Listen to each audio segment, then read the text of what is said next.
Hello, everyone. Welcome to ESD Global and Thrive Empowerment Center. Is that right? Thrive Empowerment Center's webinar on ESD and domestic violence survivors. My name is Krista. I use she, her pronouns, and I am the current regional manager of Canada and the United States with ESD Global. And joining me here is Lindsey Ross and Lauren Bailey. They are with Thrive Empowerment Center in Covington, Kentucky. So Lindsey and Lauren started out as martial artists training partners in Hapkido. Is that right? Great. About 6 years ago, they both hold black belts, Lauren in combat Hapkido and Lindsey in Taekwondo, and are 3-stripe white belts in Brazilian Jiu-Jitsu. Lindsey also trains in Muay Thai, as does Lauren in Filipino Kali. They both currently serve on the board of directors for the National Women's Martial Arts Federation. They attended ESG Global's Level 1 instructor training in Nashville in January 2020 and are now certified Level 2 instructors. Welcome. I'd love you both to introduce yourselves a little more. Awesome. Lauren, you go first. Thanks, Krista. Thank you so much for having us today. We're super excited to work with ESD Global and also to dive into this super important topic that means a lot to the both of us. I started martial arts about 6 years ago because I was a mom of 2 little kids and I had a chaotic childhood and had an eating disorder when I was younger and just had no confidence in my body. And so, as a mom, I was just sure that I would freeze or fail my kids in the moment that they really needed me. And so, after a lot of sleepless nights, I was like, this is stupid. I need to get some training. So, I walked into that combat Hapkido class, and about a month afterwards, Lindsey walked in, and we've been pretty much best friends ever since. And developed sort of a passion for women's self-defense while we were training together. And I'll let Lindsey tell that part of the story, but it led us to the National Women's Martial Arts Federation, which led us to ESD. So Lindsey, you want to? Sure. I'm Lindsey. I have also been training about the same time as Lauren. I got there a little differently than Lauren, though. I'm actually a domestic violence and rape survivor. And a couple years ago, I didn't really call myself that. I was just a tough girl that accepted tough love. And through my martial arts career, yeah, you can say it's a career. Yeah. It's what I do for a living. So yeah. Through that, I started to realize that, it's not everybody in the world goes through what I went through. And I did survive a really bad situation that I probably could have lost my life with if I would have stayed in it. So, I stayed in martial arts, and then Lauren and I, after we met, got addicted to self-defense and kind of went on a self-defense tour. For a couple years, every self-defense seminar class from Tennessee to Chicago and everywhere in between, we would go to all these classes, and every self-defense class that we would go to was always ran by a man, and it was always police officers or ex-military or a 5th stripe or a 5th degree black belt, and he was only teaching self-defense for women to try to get you in the door for whatever martial art it was.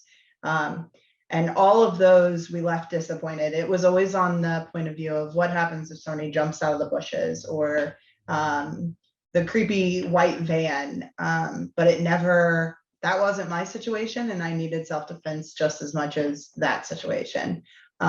So it never was from the point of view of it's actually 80% of attacks against women and marginalized groups are from somebody and they never talked about that. And they never talked about red flags. They never talked about the cute guy at the bar that's going to roof you or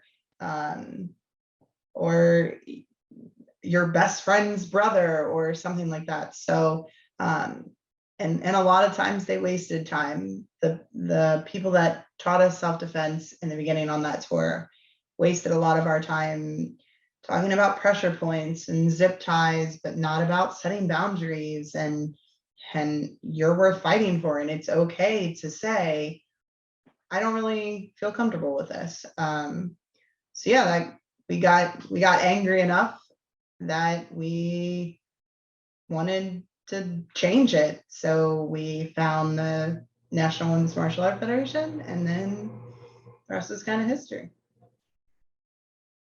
One other thing I want to say too, Krista, if there's anybody out there who trains jujitsu, is I was sort of shocked too when we started training jujitsu, how many survivors there are in jujitsu, because they find a lot of empowerment and, you know, sort of the realization that even when you're on your back on the ground, you know, like you still have tremendous power. And I think that also really inspired us as, you know, like, and you know, in the wake of like Me Too and stuff, I think we're at a point now, happily, where women are not afraid to tell their stories, and they're not afraid to say, like, yeah, I started this martial art because, you know, I'm a DV survivor, or I was raped, or whatever. And so you know, I think that that is one of the strengths of empowerment self-defense, is that we give people that safe space at the very beginning of our classes to disclose. And, you know, and Lindsey discloses right off the bat. And I'm not a survivor myself, but the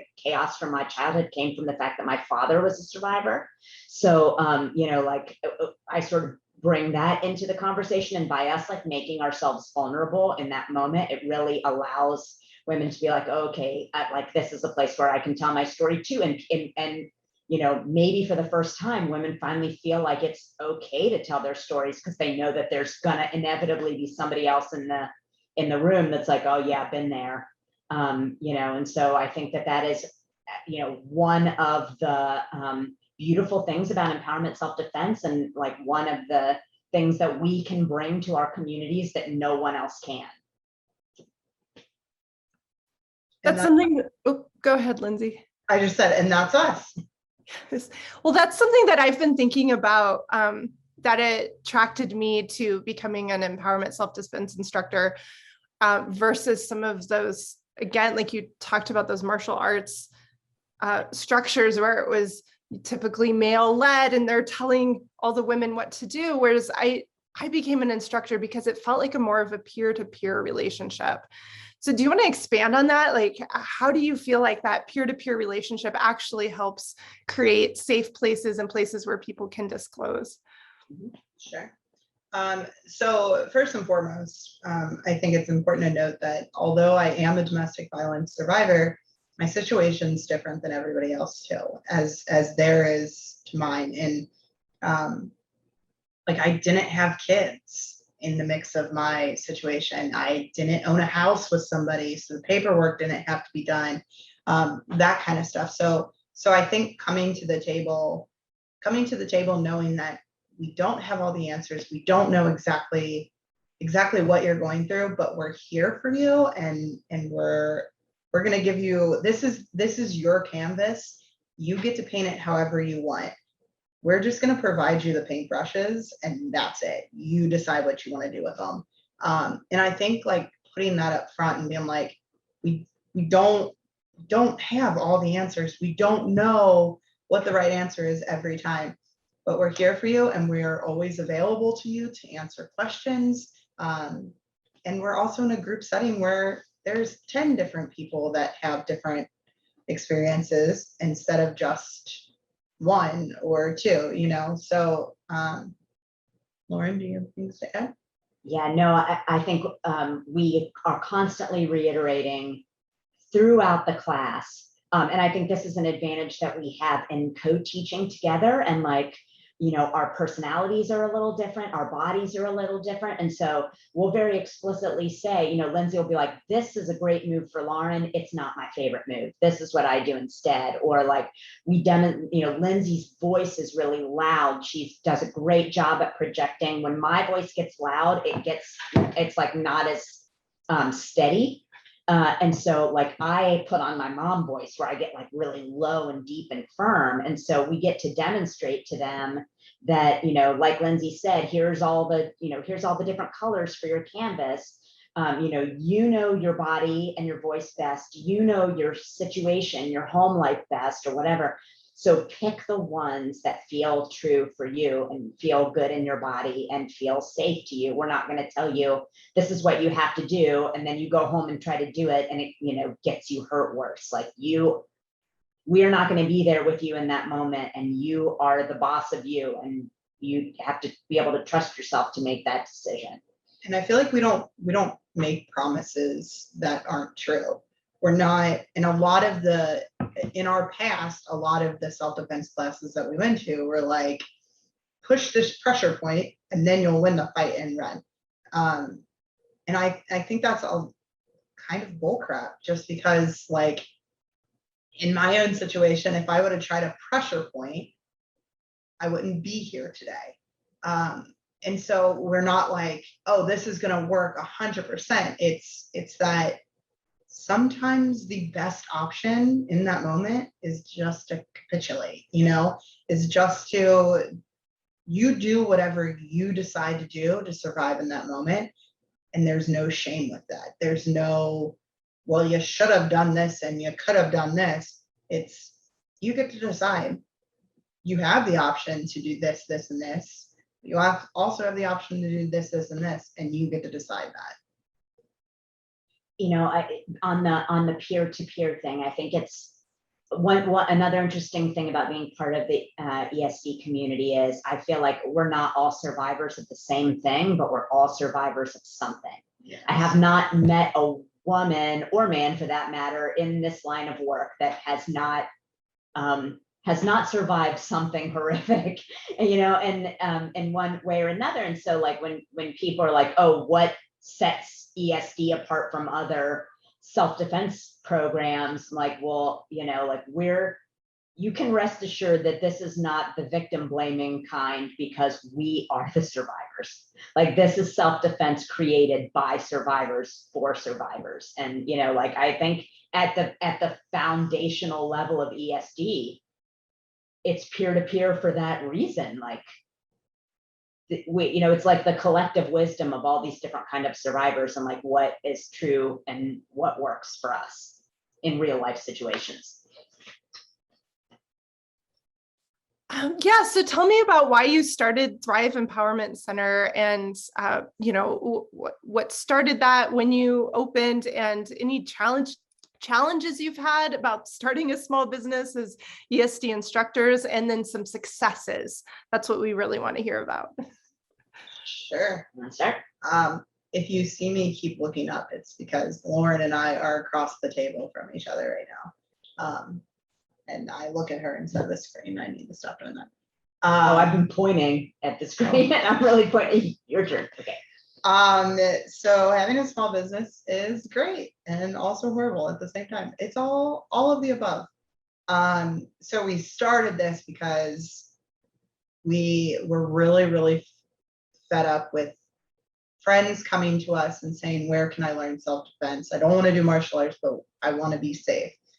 And we had absolutely nowhere to send them because we were embarrassed by all the other self-defense that we had been to. And in the area that we're in, ESD just isn't a thing around here.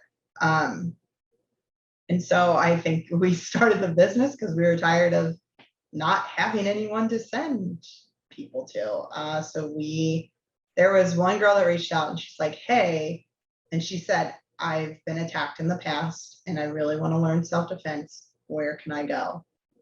And I had nowhere to send her. And Lauren had a Post-it with somebody's name that asked the same thing. And she told her, I'm going to find somewhere for you. And she couldn't find any place. And so years later, we got to finally, after we stopped waiting for somebody to give us permission to start, we finally decided to do it on our own. And that's how Thrive started. And we got to reach out to those two people. Lauren got to pull out the Post-it note and be like, I have a place. I made it. And that was really cool. So that was a huge reason that we did it. Lauren? Yeah, but absolutely 100% everything Lindsay said. And then the other part of Thrive that actually I think makes us a little bit unique from even other ESD practitioners is in addition to empowerment self-defense, we also offer some therapeutic programming. So like we really wanted to extend that holistic approach to ESD. And like, you know, we started out teaching at a library, like just free sessions at our local libraries. And in those first, you know, handful of classes that we taught for free at the library, you know, we might have 15 women and 4 survivors disclose in the opening circle, you know, You and have tears in the opening circle all the time. yeah. And so we were just like, you know, okay, this is like the primary prevention is really awesome. And we're going to give them some really cool tools for that like moment of truth if they ever encounter it. But then like we just had so many women who just like were struggling in the aftermath to regain their confidence and, you know, take up space in the world and find their voices again. And we really wanted to make Thrive like a literal space, you know, like the literal extension of holding space for survivors. And so, you know, that's been a big important part of what we did too. And we have been here at our center, which is small. We call this our food truck phase. It's like 900 square feet. It's all that we can afford right now. But like, it's fine. It's our space, But and it's you know, good. yeah. And we got a really Yeah. nice mat. We splurged on a really nice mat, and you know, it's a beautiful space. And we'll talk about the like trauma-informed principles that we use to decorate in a little bit. You know, but like just being able to be like, you know, our doors are open, and we will come in and teach you. We'll come in and teach you voice. You know, you can come in and learn physical techniques, or you can come in and like I teach a trauma writing class on Thursday. I shouldn't say teach, I was gonna lead. say, we gotta change that. Yeah, I facilitate a trauma writing class. Lindsay facilitates like an embodied movement class in the mornings and a couple evenings a week. And so, you know, we just really wanted to, you know, to try to meet people wherever they were. The struggles of having a small business, the hardest thing that we have found so far, and everything's been great. The hardest part is we're a business, not a nonprofit. So charging people is extreme, and deciding what to charge has been the hardest part, just because we care way too much about what we're teaching to be like, oh, if you can't afford it, get out. And we don't do that. But we had a class last night, and somebody went to pay me for the class that we charged for. And I felt like I was robbing someone and they just handed me money, and I was like, I can't take this. And she's like, you taught a class and I'm paying for the class that you taught. And I was like, it doesn't compute in my head. And that is the hardest part. And I don't see myself ever not struggling with that. Because I'm not from money. I don't think Lauren is from money. So it's really hard for us to be like, you want to pay us for stuff that we know? Yeah, there's so that's hard. That good old imposter syndrome. And also like we set out to do this because we felt like we were given a gift in learning our martial arts and finding ESD. And we wanted to, like, we felt a tremendous responsibility to share that gift. And so we just want to be like, let us teach you everything we know. You don't have to pay us. We don't need to eat. It's like, fine. Just buy a t-shirt, you know, like we're good. So that's definitely been hard. Successes, how many people return, Mm-hmm. you know, and we're very much like, we joke all the time that, you know, because Thrive's been around for 2 years. We started right before we went to our ESD Global. I think our first class was January 4th, 2020 at a library. And then January 4th, 2021, we moved into our building, which was not planned. That's just the way that it happened. But like having people go to the free 5-week series that we did last February, right before the world caught on fire, and go through the program, and then sign up to come to a paid 5-week class again, just because they got so much out of it and they want to support us and they want a refresher, and like, or, you know, our evening classes are only $15. It's an hour drop in. You know, we try to make it accessible to as many people as possible. So, you know, they'll pay $15 and drop into a class, and then how many people sign up to come back the next week, I think just really is a testament to the power of the material, and, you know, to, you know, our teaching style, and, you know, the dynamic that we have between between ourselves, and you know, that's been really awesome. And the connections we've been able to make, which we'll get to later in the conversation, with the local nonprofits in the anti-violence arena we've really been blown away by the positive reception that we've had from the greater Cincinnati area. And it doesn't have to, like, I think something that Lauren and I are really, really successful at is, this doesn't have to be a super serious thing.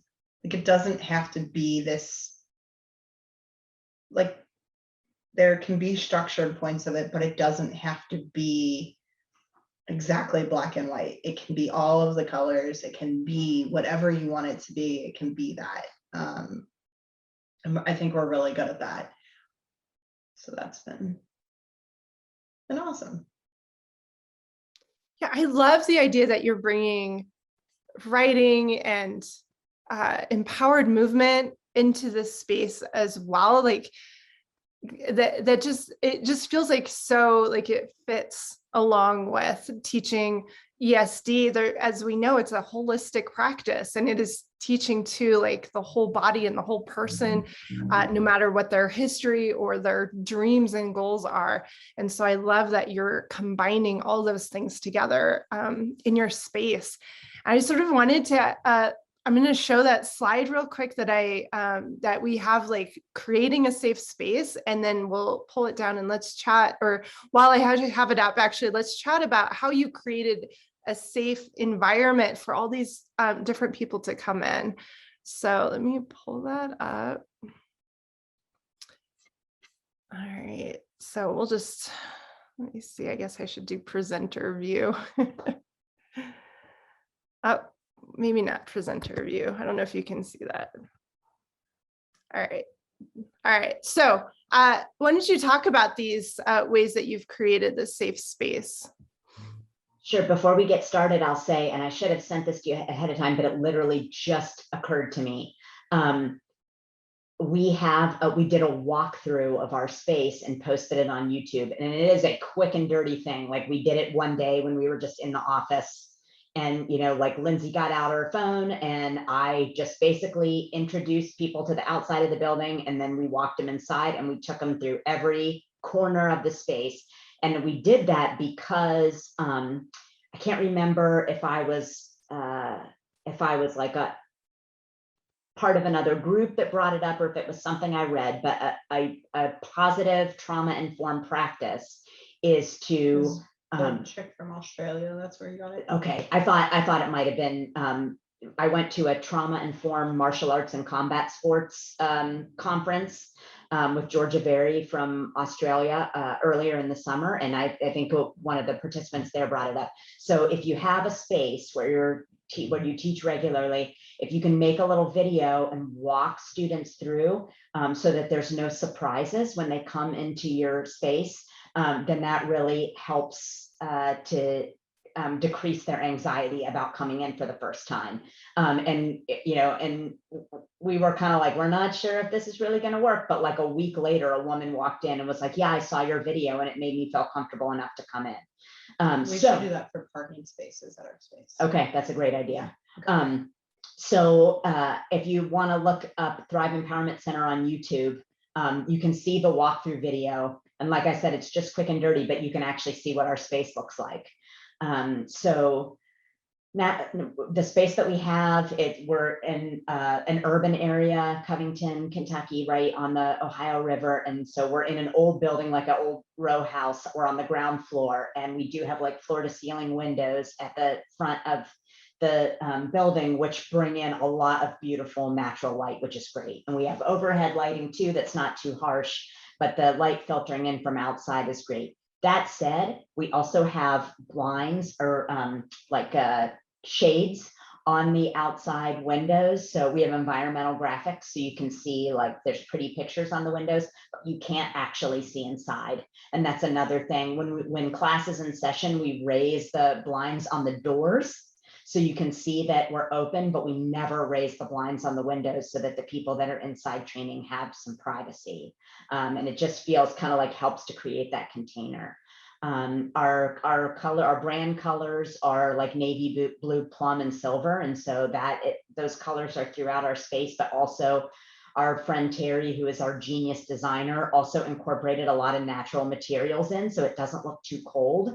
So like our front desk is made up of martial arts breaking boards. So you have that natural wood right when you come in. We have like a gorgeous purple velvet couch that people can sit on when you first walk in the door, but underneath it is like a woven hemp rug, so we put plants in the front room, and like we really tried to introduce as much natural material as we could to kind of balance out the colors of the brews, which is what the Thrive blue, purple, and gray are.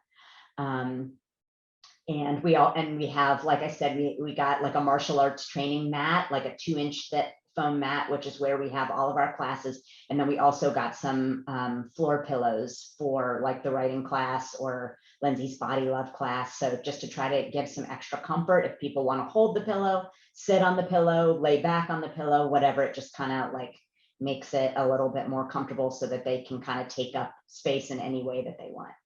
Lindsey, you want to do the next step? Sure. So we do live in the city, so it's not silent here, but there's an ambiance to the city. It's nice cars driving by and stuff like that. So that helps not having a lot of destructive noise. We also, Lauren and I are pretty lucky, not lucky, but lucky. We both are incredibly sensitive to smells. So our place will never have a crazy overbearing smell. That's important because you don't want to be in a stinky place. And we refuse to let our place smell like a gym. And so we have that. We are also more Lauren than myself, because if I look at my desk, it's a hot mess right now. But we're both neat freaks. And so like we sweep the mats multiple times. There is nothing grosser than going to a place, sitting on a mat, and there's a toenail clipping right under you. Or a good clump of hair. That's not Thrive Empowerment Center. Yeah, so, and it looks open, and it's very aesthetically pleasing, which is nice. We always talk about where the exits are, and we always talk about kind of the emergency plan in the first couple of minutes. And then we also, something that was super important to Lauren and I when we first started this was we understand that we are not therapists. We are not, we're not doctors. We don't have the answers for everything. For every person that comes in here, we can't give it all. But we can have connections that do. So something that was super important to us is in the first 2 years of us becoming a business, we needed to have resources. We needed to have actual connections with other humans that are therapists, that are doctors, that are in the legal system. For any issue that you need, we now have a little black book of it. And so in our restroom, there is a cabinet, and it says, if you need something, please open me. And in there we have everything from Narcan to condoms to tampons to, and we also have a comment box in there that's locked. And it's, if you need something and you aren't able to tell us, write it on there, shove it in that box, and we check it every class. And you're doing that in the bathroom, so it's completely anonymous, which is super nice. And we also have a resource binder in there that has all of the pamphlets that we have possibly collected for all of that stuff to have in there, so that people can look at that stuff without, 1, being embarrassed, 2, letting the rest of the world know, and 3, if you're in a really difficult situation, Googling things isn't always an option for you. So we really wanted to have a resource cabinet, and so we have that in there. And I will let you talk about the Easter egg on the liability thing. Oh, yeah. So related to that, we wanted to make sure that people could signal us if they needed help without having to say it out loud in a group class or whatever, if they didn't want to disclose. So, we have our standard liability waiver, martial arts comes with risks, blah, blah, blah, you train, blah, blah, blah, your regular legalese. But down the liability waiver, like point number 4 is like, if you have read this far, and you are in an unsafe situation, and you need us to contact you privately, or you need to make a private appointment with us, and you need extra help and resources, when you sign your name at the bottom of this form, put a star next to your name, and we will reach out to you. And so it's just another way for them to signal us, kind of like the locked confidential notes box in the bathroom. It's just another way for them to signal us if they need help, but it's not something that they can say out loud. So we also offer, so if you buy a class pass, we offer free private lessons all the time, free one private lesson. And it's not actually a private lesson. It is I just need to sit on your purple couch and talk to you because I need to talk, and I need somebody to listen to me. And so we do that often, which is super good. Nice. You want to talk about the Ring doorbell? yeah, sure. Another thing that we're exploring that's on our to-do list in the coming months is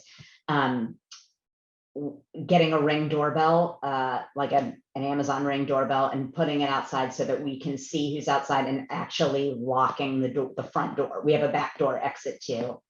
So it wouldn't be a fire hazard, but actually locking the front door, especially if we know that there are people in domestic violence relationships, just for their added safety, just in case, somebody tries to come in or, whatever, just to let people know that when they're here, they really are as absolutely safe as we can make them at that moment. So, those are just all things that we've tried to do. One other thing that wasn't on our bullet list, but also like a trauma-informed principle, is one of our walls in the center is a dry erase wall. And so we put like a bulleted, like an outline of the class that we're about to teach on the board so that anyone can see, they can see at any time what is going to be covered, where we are in the program, and that's another thing that I learned that for trauma survivors is really good, because again, no surprises.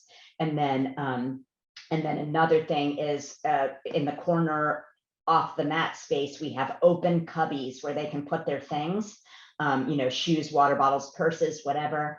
And I've learned in my trauma studies that for survivors to be able to see their belongings at all times is comforting to them, because especially for people who have come out of the foster system or whatever, like taking their things away or not losing their things is like as a trigger point for them.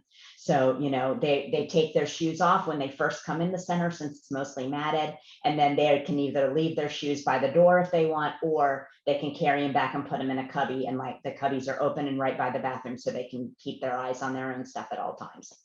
And that's another thing that we learn to do, just to help them feel like they're in control of the situation and that there's no surprises. Great. Yeah. So let's shift gears to those trauma-informed, like more general strategies for trauma-informed. You talked about that opening circle. Why is having an opening circle really important? Okay. So we always start with a circle to reinforce that peer-to-peer aspect that you were talking about earlier, Krista. And just like we're all on equal footing, so much in martial arts or, male-run self-defense, it's like, I am the instructor, you are the student, and I am going to impart my knowledge on you. So right off the bat, and we explicitly say, hey, we are just women on our own journeys. We have been given these tools, and it's really important to us to share them with you. And so like, that's something that's said right in the circle. Like we said earlier, we kind of disclose a very little bit of our personal history, just to be like, hey, we're going to make ourselves vulnerable to you right off the bat. So like, you know, and Lindsey is so great about injecting humor into it as well. So she'll say, incredibly funny. she's hilarious. It's one of her trauma responses. Yeah, trauma responses that really comes in handy. It's not a gift, it's just a trauma response. But it's fantastic, and it really puts people at ease. So, you know, she'll be like, you know, I'll give my little, I'm a mom, you know, and I'll tell my story just like I did at the beginning. We kind of told you all at the beginning of this exactly as we tell people in class, to kind of model how we introduce ourselves. And so I'll be like, Lindsey, she always goes last so that she can give the you did your very best point, which we always make too. And so she'll be like, I'm a domestic violence and rape survivor, and I'm also an undefeated no-gi state champion in Brazilian jiu-jitsu. So clearly I'm okay now, you know, like, and everybody like clearly it worked out. Yeah, everybody like has a little laugh. And then after they've had a little laugh and it's diffused the tension a little bit, she'll be like, hey.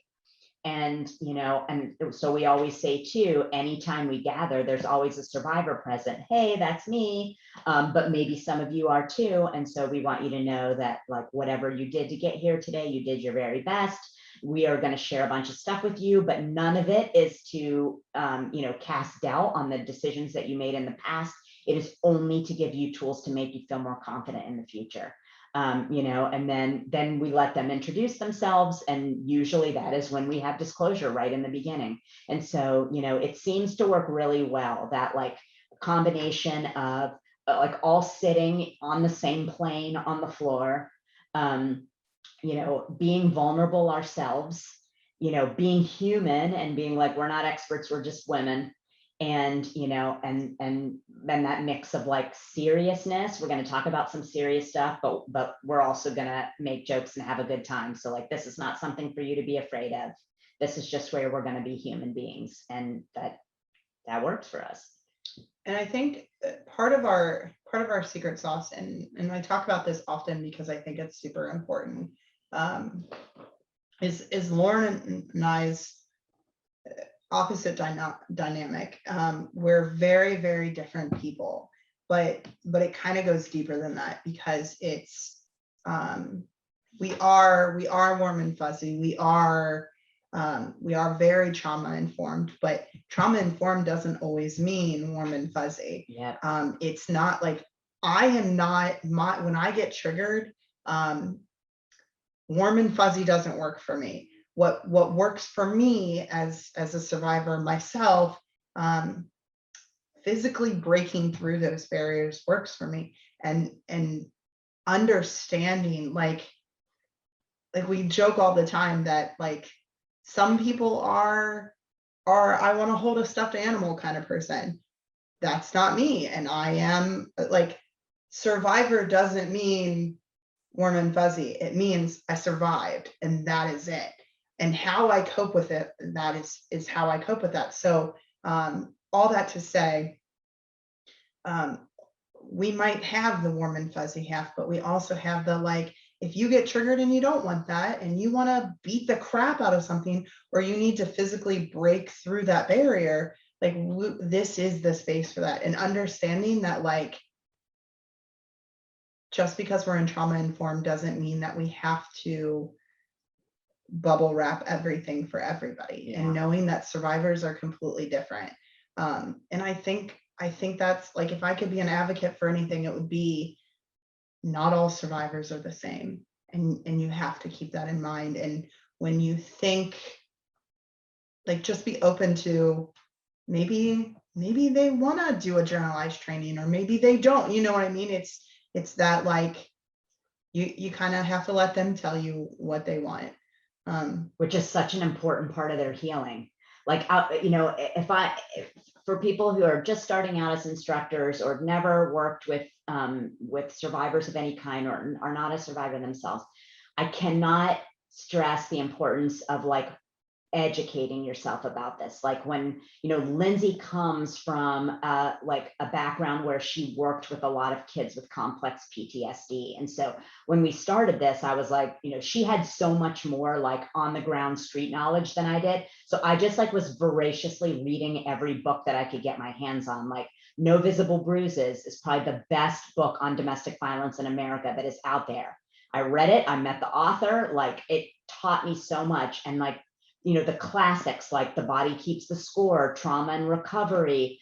I'm reading an amazing one now called The Boy Who Was Raised as a Dog, and it's about the resilience of children and child psychology. And it's like, if you're not a reader, get the book on tape, but I cannot like. Some people don't know what tape is. Oh yeah, get the audiobook. Sorry, I just aged myself. Thanks, Lindsey. Lindsey's a decade younger than I am, so she tries to keep me younger. But just like learning as much as you can about sort of the language of trauma and the trauma responses, I think then you'll know them when you see them, and you'll feel more confident in your choices if you're like, okay, I can recognize what it's like for somebody to get triggered, or like I know when they're withdrawing or dissociating, or when they're like hyper aroused, and it'll help you react more confidently in the moment when you need to adjust your class because somebody's having a positive or negative reaction. And one thing that that we're still sort of learning, but it's definitely been something that we've learned over the last 2 years, is when somebody needs a little bit more of a push and when you need to back off. And sometimes we've made the right choice, and sometimes we've pushed a little too hard. We've never made a mistake in our entire careers. Yeah. Okay. So I think that that's really important, and it's interesting. Like Lindsey was saying, people almost always gravitate towards one or the other of us. And we're cool with that, because the whole point of Thrive is for every survivor, or every person who comes in these doors to get what they need. And if they need to hit some shit and laugh a lot with Lindsey, then go do it. If they need me to sit and listen to them and be like, oh, I'm so sorry that happened to you, and they need like attention and nurturing, like I got that for days. So it's good to, like Lindsey said, recognize that not everybody needs the same response, and you don't have to be afraid to hit things because you're afraid that you're going to trigger some people, and you don't need to be afraid to give a hug if somebody asks for a hug every now and then, because you just got to meet them where they are. The key of this is just listen to them. Yeah. Like you can challenge them, but just listen to them, and they just want to be heard. And if you hear them, you're not going to make a mistake. So yeah. Yeah, something I've been exploring is the idea between like being uncomfortable and being unsafe. And I feel like we say we're uncomfortable when we're being challenged or when we're learning something. And if we start to pull away from that feeling and we don't let ourselves sit in some sort of discomfort, then we're not sort of reaching our best selves. And so like, I think that may be part of like when you talk about your sort of community agreements, and when you talk about like how people approach a class, how do you sort of bridge that gap between the people that just want to, maybe they don't, like they're afraid to have any discomfort, so they're going to sit in the corner holding a pillow, and how do you challenge them to sort of come forth out of themselves and try something new? We threaten their lives. There's that humor again, that dark humor. It depends a little bit on how long we're going to be with them. So when we did that 5-week series back in February 2020, and we had 4 survivors disclose in the circle, we had a couple of women who did not participate for the first week or 2 of the 5-week series, and we left them alone. And by week 3, they showed up every week, so we knew that they were engaged. But we say up front, like in all ESD, we operate on consent. If you don't want to do something, you just say pass, or like whatever. Lindsey makes a joke. If you don't want to do something, we have a code word, And the code word is, I don't want to do this. and like usually people laugh, and it's fine. And so if we know we have a little more time with them, then we'll just leave them alone and let them come around on their own, and just try to win them over, so to speak, just by them watching and seeing that everybody is safe and that we're having a good time, and that kind of thing. If we only have an hour with them or a couple of hours with them, we usually just like check in with them every activity or so and say like, hey, this one is about voice. You want to give this one a try? And if they say no, then we just say like, okay. But I can't remember who said it to us, when we started our training, but you really can learn just as much by, you're still learning, even if you're not, doing the physical activity. You're still taking in the information, you're still watching how other people move, and there's value in that. And now that we have a space where we're here continually, they can always come back if they, when they decide that they're ready. And I think, the cool thing about ESD like curriculum is everything is so adaptable. So if you don't want to hit a pad, well then let's do it in the air, or let's just get the motions down. Like there's so many different colors of one activity, that it kind of makes it easy for us. If we have, like we had a girl the other night be like, I don't want to yell.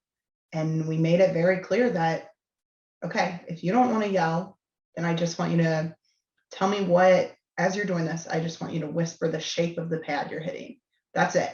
And then eventually she started doing that. And then finally she yelled, and it was great, but there was no pressure in that. There was no, okay, this time you have to yell. She did it on her own. And I think it's, as women, and this is so sad to say, but as women at least, having a choice to do something or not do something is huge. And for somebody to be like we have gotten really well, we've gotten in the habit of being like, hey, do you mind if I do this to you? Or can I do this? Like when you're a partner, can I grab your wrist?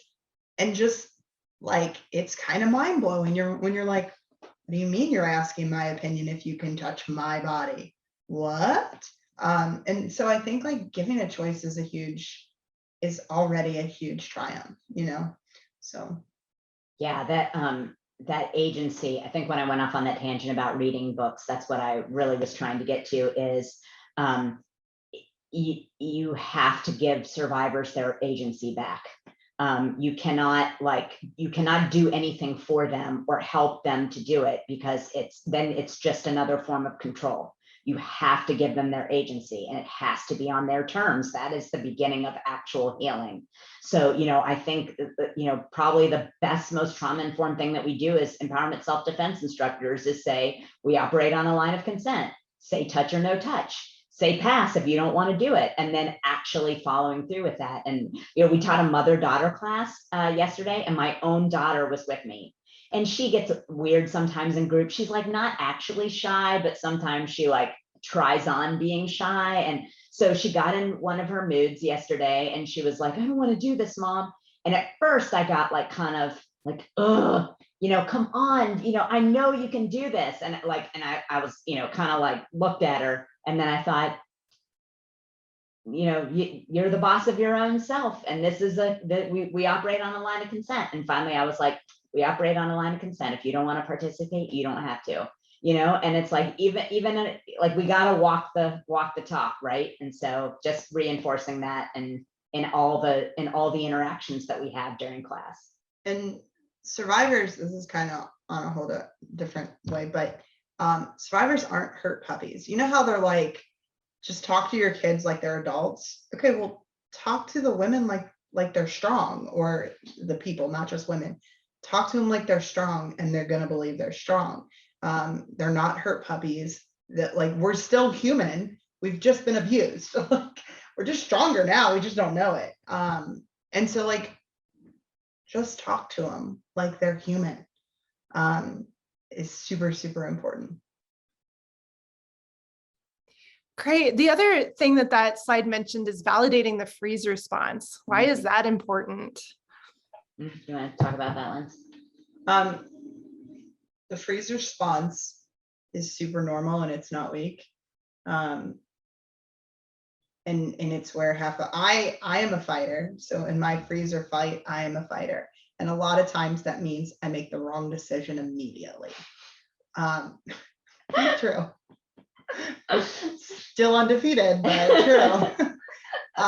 And so like the fight or flight isn't always, like fight is not always the answer. So when you have a moment, when you do freeze, it gives your brain a moment to assess the situation, and that's not always a bad thing. And if you do, like in the moment of actual being attacked physically, that one helps your momentum, and two, that's exactly what they expect you to do. So if you do what they expect you to do, and then you're like, okay, I thought about it, now I'm going to react. They weren't expecting that. So that's super important. Lauren, what else would you like to say? Yeah, I think first of all, just being like, so freeze is a physiological response. And when your body feels like you're in danger, you may freeze and you have no control over it. And I mean, like the whole reason why I took martial arts to begin with was because I was terrified of freezing, and to me, that was like a weakness because, oh, this should be something that I can control. And just being like, you might have frozen in situations in the past, even minor like verbal altercations. And then later you're like, oh, I should have said this. Like you might have frozen in the past. And that was just your body being like, this is the best course of action for me right now. So we try to like take away some of that shame and blame right off the bat. And then also, like Lindsey was saying, be like, if you do freeze, that's like, how we say in ESD, you can change your strategy at any time. Well, if you come out of the freeze or like you freeze for just a few seconds because you're like, oh my God, I just got grabbed, then there's actually ways that you can use that freeze to your advantage because they're not expecting it. You can, if they're pulling you one way and you froze and you started pulling back, even though that's, not as safe a place for you, then you can be like, oh, okay, I'll let them pull me one more time and then crash into them, And so just sort of showing people that even in the places where they feel like it's weakness, there's still actually power. Like grass is not always greener on the other side. Yeah, you get yourself in a lot of trouble. Like there's still opportunities to fight or to run or whatever that freeze it is physiological, or it can be a tactic, or if you can recover, then you can use it to your advantage. So instead of just being like, okay, that we're going to show you things so you don't ever freeze, because like Lindsey was saying earlier, like that we're not going to make promises that we can't keep to them, and that'll just pile on the victim blaming later, because then if their body does freeze, they'll be like, well, I knew what to do. I knew all these cool martial arts moves, and and I just froze and I failed. And we don't ever want people to feel like that. And what's cool, kind of going off what Lauren was saying, is because we put it up front that like we don't have the answer to everything, it makes it easier down the road when we get the what if questions. And the cool thing about that, so like what if, like last night we had a what if they grab us with two hands. Okay, well let's work it out. You tell me what you can do. So if you look at us with two hands, grab two hands, like what are your options here? What can you do? And like that's basically what you're doing when you freeze, is you get to think about it, and you have a better accuracy if you freeze and you get to think about it for a second. Yeah. Great. Let's talk about those nitty-gritty curriculum elements. Like, what do you actually teach, especially when you have survivors in the room? What does that look like? So I can share my screen again with some of those hints. Here we go. So how do you open up doing physical techniques with survivors? We definitely ease into it. We're not like talk. All right, now we're gonna fight. We ease into it, and we do certain things like for instance, voice. Voice, we don't just start with being like, say, back off. We start with, I matter, I'm important, and them saying that out loud in affirmations. and then it kind of goes into, I always, tacos, my go-to word. I always say taco. I make them say taco and nachos. And then I'm like, okay, now say ears, now say chin, now say nose, now say no. So like we ease into it, and we do the same thing with the physical. Like for a knee, we have them skip around the room, and we'd be like, before we even tell them that we're going to knee things, we have them skip around the room, and yeah, your turn. Okay. I lost all my train of thought. No, that's okay. That's good. Yeah. I'm looking at my notes and your notes, Krista, because yours are organized better than mine. Again, just going back to reminding them, like, okay, it's on the board, so they know that we're to the fight portion. And, we get out our pads, and Lindsay and I, we'll show the technique in the air. We'll demonstrate on each other so they can watch it first. And then we're like, okay, everybody, let's get the motion down. So then like they're moving their hips and they're moving their hands or whatever. And then we pull out the pad and we tell them like, hey, if you want to start really slow and gentle, just so that you can get the motion in your body, because sometimes we're combating that dissociation, and so it's like, just reach out and touch the pad, and like, so we're not just starting with like, okay, full voice, full speed, like we just try to get them to make contact and like, okay, do you notice how your shoulder's moving? Do you notice how your hip is moving? Squash a bug with your back foot, just kinds of like those little things. And then like, once they have that down, then we'll be like, okay, like now a little bit more force if you feel comfortable. Okay, now add your voice, and so we try to just sort of build up to it like that. We might, if we know that we're going to have survivors present, we will probably omit games like hitting with pool noodles, or like the friend or foe one where you come up behind them and grab their elbow, and they have to turn around with their hands up and see whether you have on like the prop that signifies bad guy or good guy, whatever.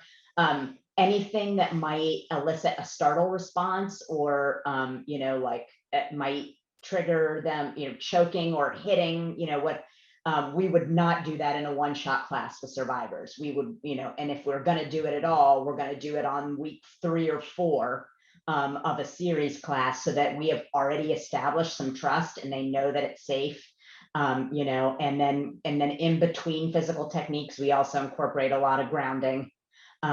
Just to like give them a like, hey, how's everybody feel? You feeling a little like everybody a little amped up now? Okay, we're going to take some deep breaths, or like, let's do the butterfly taps or whatever, and just give them a chance to come down from that, from all that intensity. As martial artists, like we get really excited by that stuff. And so we're like, all right, like, okay, oh, you got the elbow, now let's get out the knee. And we have to like really be mindful of, okay, like before we move on to the knee or whatever, like, let's get a drink of water, let's do some grounding, and just try to like make sure that we're giving them time to breathe in between.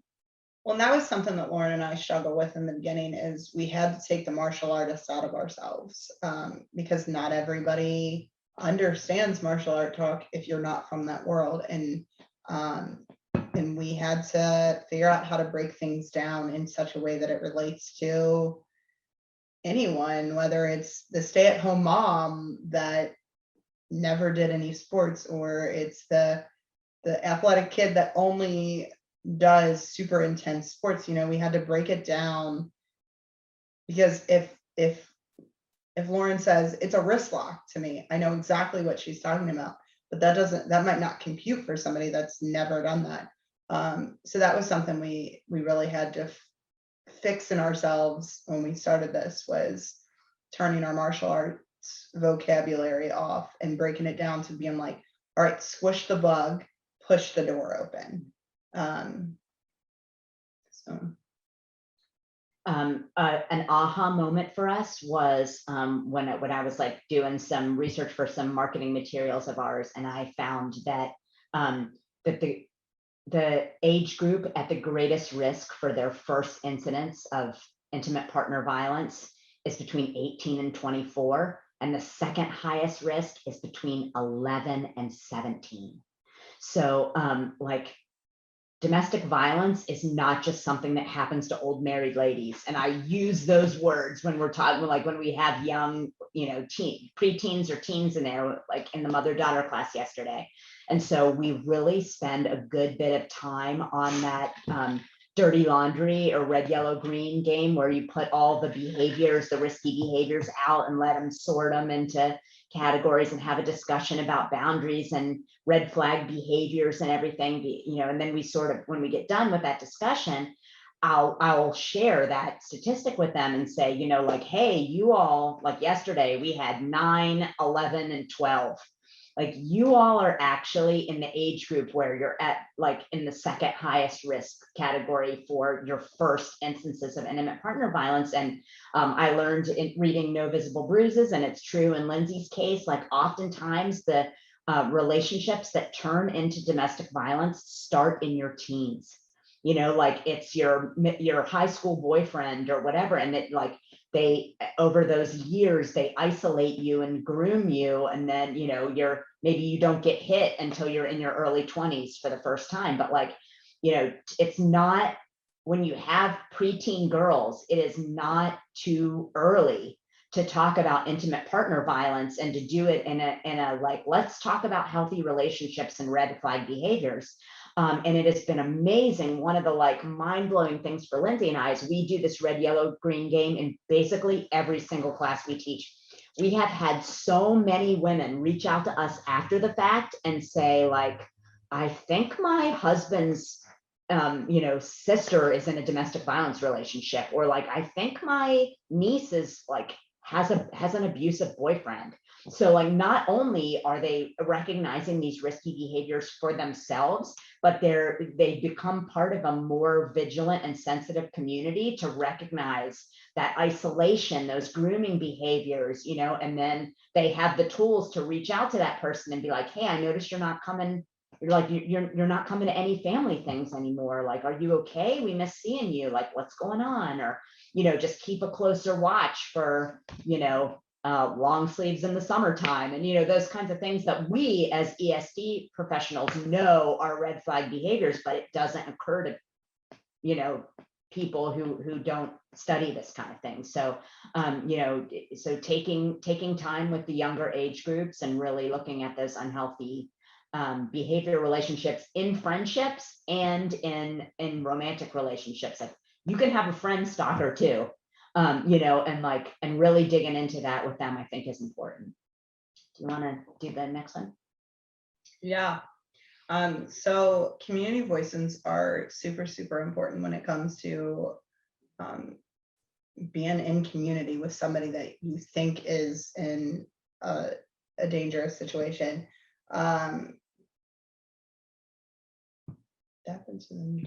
Describe the activity a little bit for Oh, people who yeah, don't know. sorry, I got confused by the description of it, but now I understand what I'm talking about. So the community voices is an activity that can be incredibly, incredibly triggering. We went to the Federation conference the first time we ever saw it, and we played it, and I, being the volunteer outgoing person I am, I was the victim in this situation. And what it is you stand there and you have all of your community around you. So everybody has a role. So there'll be like 7 people maybe. And like, one's your mom, one's your coach, one's your leader at church, one is the teacher, one is your best friend. And the first wave, they all have scripts to say.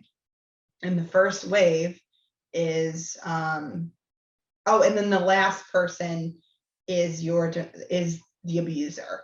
So everybody has a line, and the first wave is, I told you not to be with them, or I can't keep helping you, or you've got to do something, or all of these negative things. And then the end, you get to the abuser, and the abuser says, I'm sorry, it won't happen again. I love you and I miss you. And so like, you have all these negative comments, and then you get to the one person that's like saying something positive. And so it really shows how isolating it can be when nobody's there for you. And I did it at the conference, and I was maybe a year or two shy of escaping my abuser. A little triggering. In your a little defense, bit. you played it off so well. I did. I I was can't like- even believe. I'm standing in the circle like, oh I know. my God, this is terrible. And I was like, well, okay, this is fine. This is fine. But then the second wave of it is, what do you need? I'm here for you. I love you. Call me anytime. I'm here to listen to you. My office door is always open, and it's all these positive things. And then you get to the abuser, and it's, I'm sorry, it won't happen again. I love and I miss you. And so it just makes everything sound so good. And then the abuser, it doesn't sound so good. And so we learned from that moment, that is an incredibly important lesson for everyone involved. And it really puts it in perspective, because it makes you think, like, how many times have I gotten frustrated with my sister needing to borrow money, or calling me in the middle of the night, or complaining about this guy that she keeps dating? It's like, just leave him. Like, how many times have I reacted the wrong way? And it really puts it in perspective. But we have learned, and luckily I was the person we learned from. We do not put anybody in the victim spot except Lauren and I, because that could be very, very bad. But what's really great about that activity, not only do the people that are part of that activity learn a huge lesson, people on the outside watching learn a huge lesson too, because they see it as a whole. And so that is really awesome. And it is, we pull that out in groups where we have had a pretty good relationship with. So like at the end of our 5-week series, where we kind of know everybody, we've felt everybody out. We know what works for people and what doesn't. We don't pull that out like every week kind of thing, because it's such a good activity, but it also can be, it's one of those teeter-totter ones. So you have to have group safety and group cohesion Yes. before you can pull that one out, because that's a gut punch right there. Mhm. Yeah, so But it's too good. yeah, It's I mean, too it's good. wonderful. I wish we could do it with everybody, but it's too much. So so we just kind of tuck that one away for longer, and that is the last day of the 5-week series. That's tell. Or we adapt it so that Lindsey and I are the survivor and the perpetrator, so that we don't accidentally put anyone in the position Lindsey was accidentally put in. And we also, forgot what I was gonna say.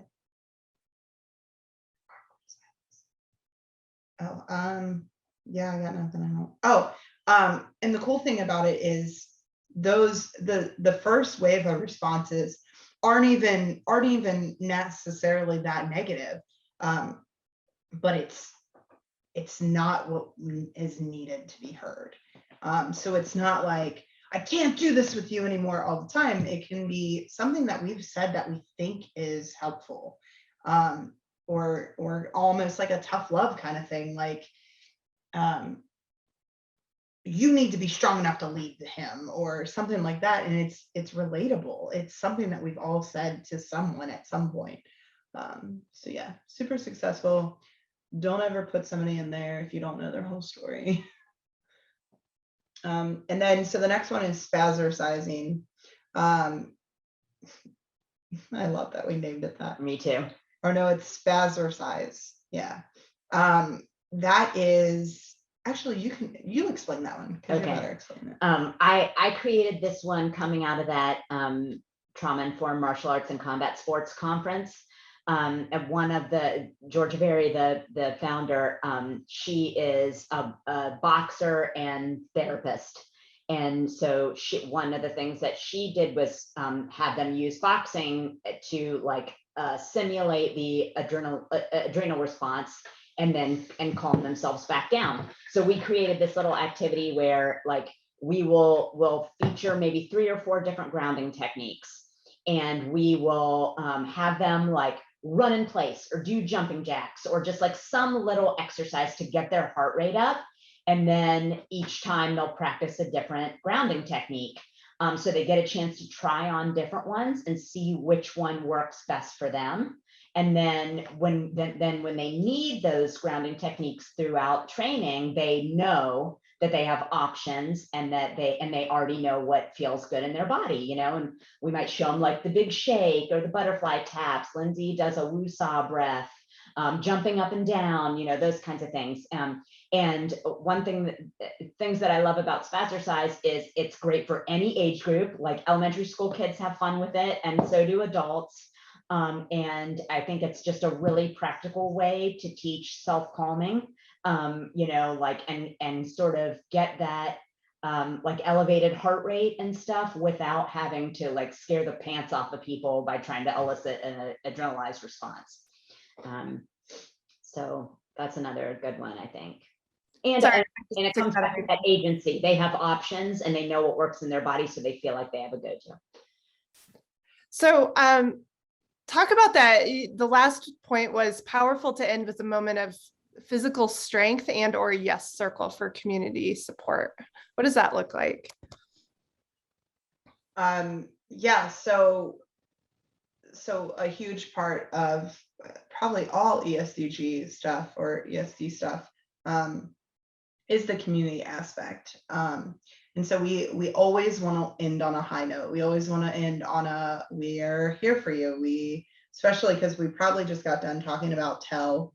And so the yes circle we end with, I'll talk about the yes circle and then I'll talk about the physical one, but yes circle is awesome. So what it looks like is we all stand in a circle and we have some prompt. Like yesterday it was the mother-daughter class. And so I had all the moms, their prompt was, I'm a good mom because, and then the kids, their prompt was, I'm strong because, and they finish it themselves. And every person that finishes it, everyone goes, yes. And it just makes a very like, very inclusive and a very supportive ending to the class, and being like, yeah, we're behind you, we support you.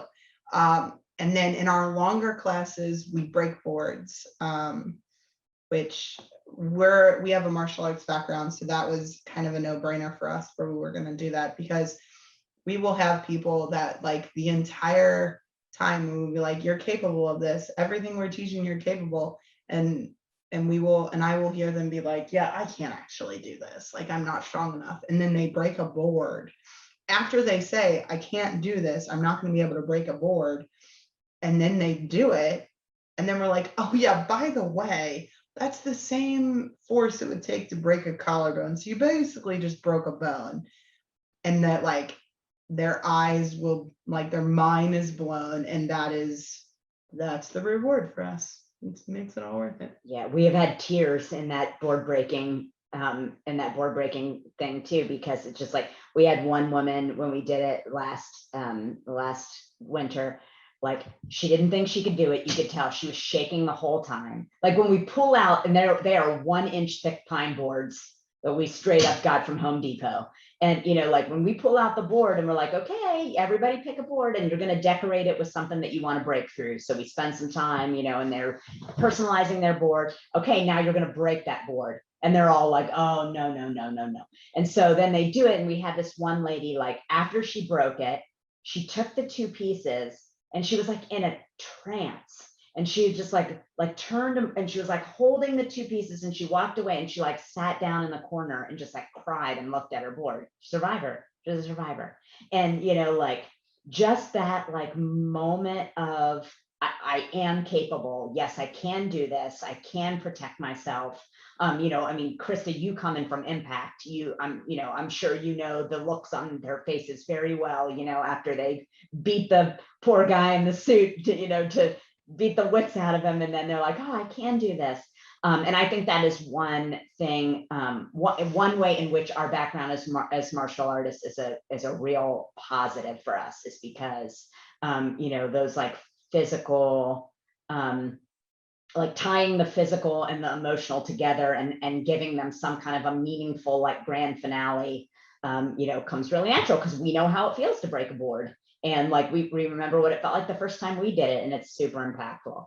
And we have, not every class breaks the board, and we have other things that we do in our classes, and we read the room. I mean, we figure out, we've watched body language, we've talked to these people the entire class, and then we kind of, like, at the end, like, Lauren and I will always be like, you want to do this? Yeah, I think this is a good one for this. And that might be board breaking, that might be adrenalized training, that might be doing multiple different things. But you've got to have something. You've got to have something. Our mother-daughter class, we did not break boards yesterday because that was the most aggressive class I have ever had in my life. We did let me out, and like, I was pretty sure that we were gonna have to break up some fight. Like, they like, are you familiar with Let Me Out? So Let Me Out is, it's a voice activity, and it is basically, and it teaches boundary setting, but it also teaches you only be polite once, and like, you basically grow to get bigger than the person. So you're standing in a circle, and somebody's in the middle, and they go up to someone, and they're like, hey, I need to get around you. And the person's job is to say no until they feel like they have successfully verbally asserted themselves to get around them. So, and then when they do, they move. Well, every time, and normally we have wonderful success with it. We have some little quiet introverts be like, excuse me, I need to get around you. And they're like, no. And then they're like, move. And it's great. It was not great yesterday because none of them were scared, including the people that were being told to move. Like, in my head, I'm like, oh, okay, yeah, you're gonna move now. And they're like, no. And I'm like, oh, okay, well, let's see what happens. And then they'll be like, no. And I'm like, please move, please move. Oh gosh, what's gonna happen? It was terrifying, but yeah, so we did not break boards yesterday because we did not feel like they needed to have that breakthrough, but we do like cheerleader, and then we did the yes circles. So we do other things, and just read the room. Great, thank you.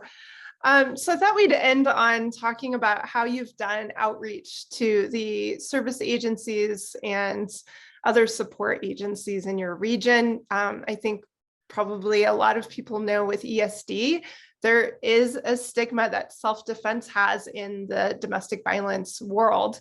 And a lot of agencies and domestic violence support systems are sort of shy away from self-defense, even though sometimes I think they think of self-defense the way you described it in the beginning, those martial arts, male-led, very, talking about sort of more the mythology around, why we need self-defense, that it's stranger danger and there's white vans and, you're going to be attacked at the ATM type of thing, then this, the very real, intimate partner violence that happens. So how did you reach out and how did you make it really clear that empowerment self-defense, ESD, is different? Can I start this? Absolutely, this is your baby. Yeah. So, this was sort of born out of our desire for the resource finder. And so, like, we just put on our mental white belts here. And like, we did a lot of research to, figure out who runs the shelters, who runs the crisis lines, who runs the support groups, like, who are the officers that are like, make the domestic violence calls. And then I literally emailed them and said, hi, we are Thrive Empowerment Center. We are the new kids in town in the anti-violence group. Like, we work with survivors and we teach empowerment self-defense, and we would love to learn more about what you do so that we can make referrals to you. And we would like to tell you about what we're doing. Can we take you to coffee? Or can we have a video chat? And like, we just came at, and like, no one has said no to us. Everybody's like, empowerment self-defense, intriguing. Yes, yes, we'll have coffee with you.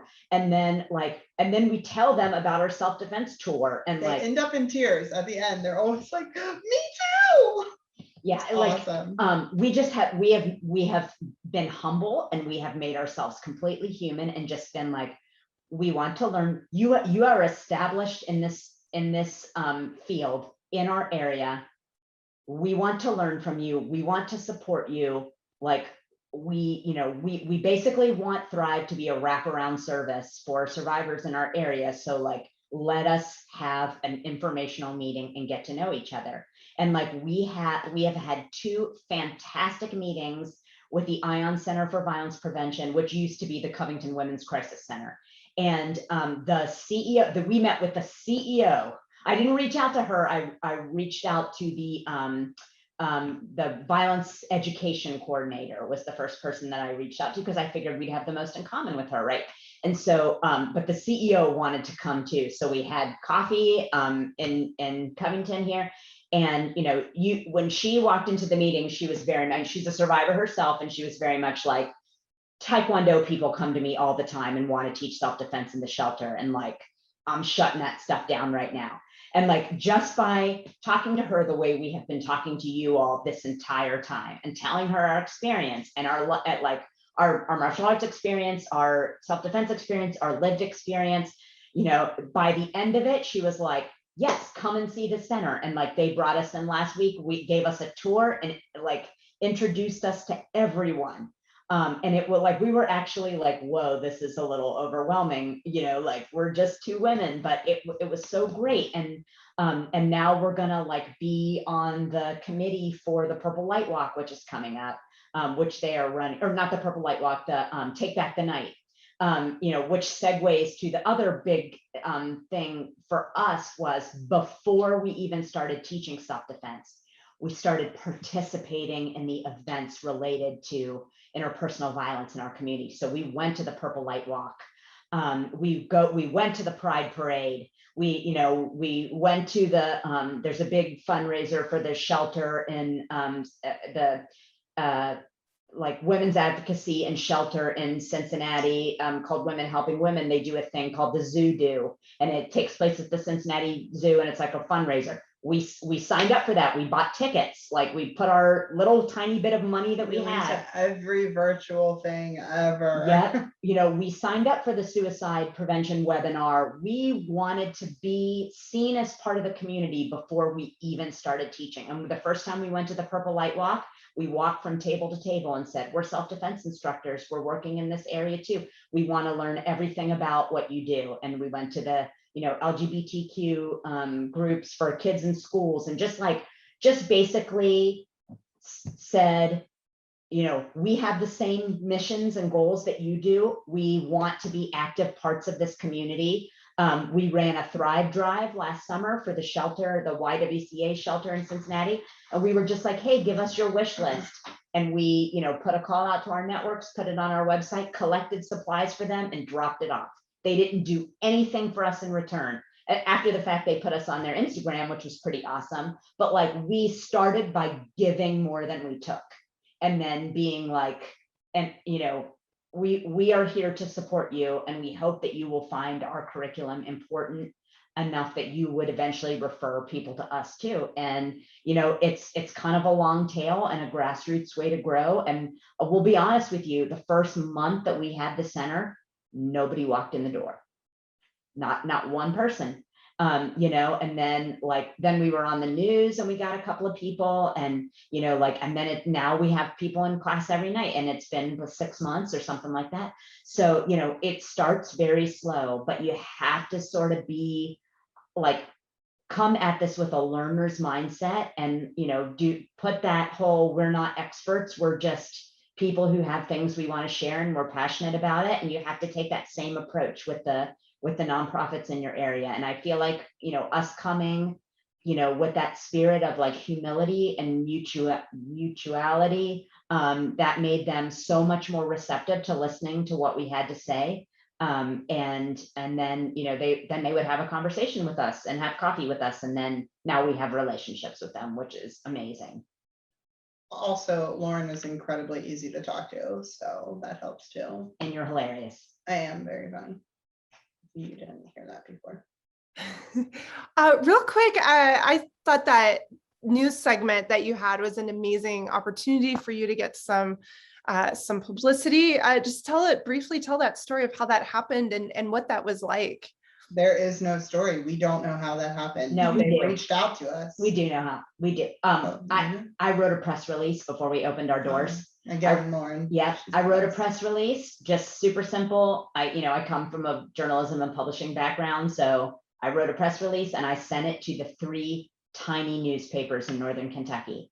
And Alexis, the news producer, like combs those papers for potential stories, and she saw female black belt martial artists teaching empowerment self-defense, and she was like, that is interesting.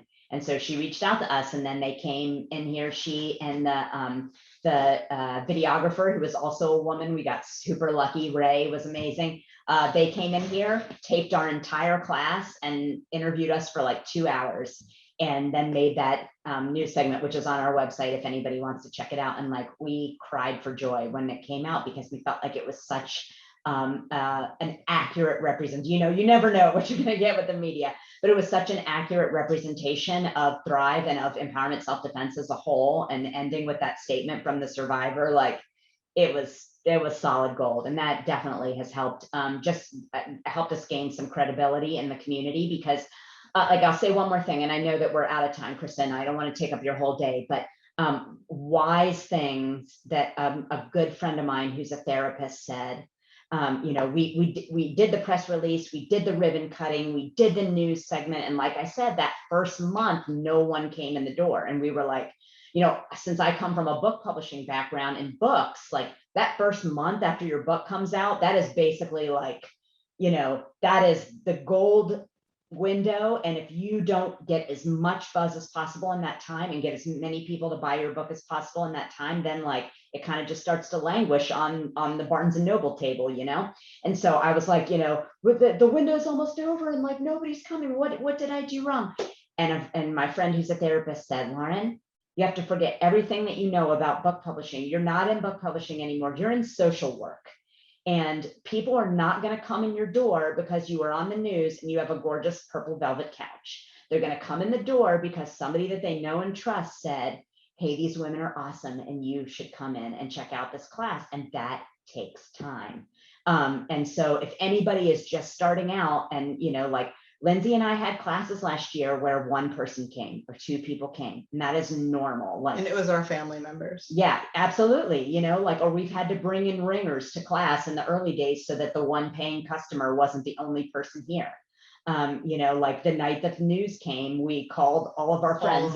Yeah, said who can come, who can come and be here, so we don't have the biggest class we had. Yeah, we don't have 1 person here on the news. So just like, it's very much grassroots, and if you don't get 20 people in the door the first time you have a class, that is completely normal. And just don't give up, and just keep telling everybody about what you're doing, and do your best and let your passion show. And then the people who come to those first classes will be your evangelists from then on.